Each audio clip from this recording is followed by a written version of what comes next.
the number one lesson I learned from playing for the U.S. national hockey team, U.S. under 17 and under 18 team, back half of my life ago. The number one thing I learned about leadership, truly, was that you have to understand the people around you.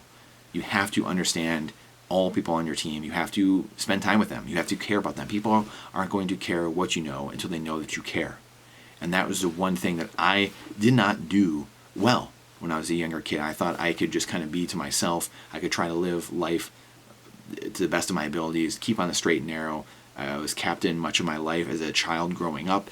But it's a different world when you're with your parents and you go to the rink and then you lead by example. And maybe you're quiet and you just play your game to the best of your ability, and then you go home and no one sees you. You're not building relationships necessarily with your teammates unless you're at the rink, and that's the only way to do it. But once I got older, and once I got to 16 years old and you move away from home and you're around other people, I didn't have that skill at all. I didn't have that habit at all of doing that, of wanting to be around other people. And when other people were doing things that I didn't agree with, I had a hard time accepting that and being okay with that. And I wondered, why are you doing that? You know better. But again, not everyone grows up the same. Everyone does things differently. Everyone grows up differently. Everyone has different modus operandi, different systems that they have been taught. And so we have to understand that. We have to learn that. We have to spend time with people to understand them and have empathy. And that's the thing, again, I didn't understand.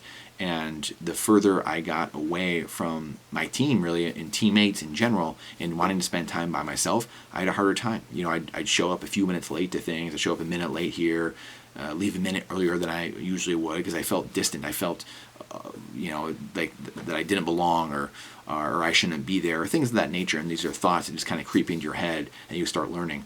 And that was really one of the biggest things. The biggest thing when I look back and take away from that is not spending the time that I used to as a child. Up until 16, I did everything. It was just night and day hockey and studying hockey. And I stopped doing that. I felt very distant and started to really distance myself, really kind of from the game of hockey in a way, and from my teammates and the people around me, because I wasn't getting the exact results or the exact reactions, I guess, in a way, from the people around me that I did for the first 16 years of my life.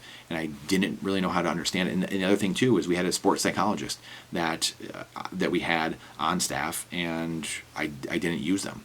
I was scared to use them. Too much ego, too much pride as a 16-year-old kid, too much there to, as Bob Proctor says, I can't give you what I have because there's too much of what you have. And I couldn't get out of my own way, and I didn't utilize that like I should have, to change my thinking and start helping develop a better relationship with myself, a better relationship with my teammates, and better relationship with my own mind, and positive talk, and truly understanding how my mind worked.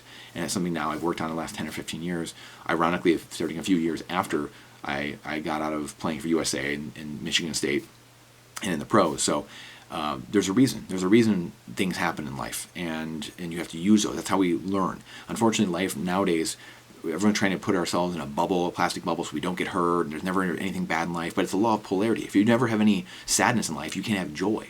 It's a law of polarity. It's contrast, and you have to have the bad things happen. You've got to have losses. Take those L's, so that way you can learn. If you're constantly winning, you always win, then what are you improving on? What are you learning? You're not growing. We need those L's. We need the losses, because that's what gives us the ability to have joy. The sadness gives us the ability to have joy. If we were robots, then we can have no joy or no sadness. I know that's the way life is trending, and everyone at the seemingly high levels of power want the world to be like that, like we're all robots or sheeps or just in a little cog in a wheel. But that's not how humanity works. That's never how humanity will work. No matter how many and whoever tries to put humans in a box, that will never happen. Humans will always break out. Humans want freedom naturally. So that's the number one lesson I learned from playing at the U.S. national hockey team as a child, and being an incredible player and gifted with many talents and abilities physically, but my mind wasn't there. My mind wasn't there as a teammate. My mind wasn't there really as a friend. My mind wasn't there when it comes to talking and speaking and telling myself the correct stories and the correct perception of how things were actually happening. And those were the huge takeaways I had looking back, knowing what I know now. Please let me know your thoughts. Maybe what lessons you've learned, just mentally, things that you've gone through. I would love to know. I'm always trying to train and retrain my brain. Learn, unlearn, and relearn. Appreciate you. Please share this out. The algorithm hates truth. Let me know your thoughts, questions. question everything, boldness, even the existence of God himself. Trust but verify. And again, this is life advice. It is freedom advice. That's it, and that's all. Look forward to seeing you on the next one.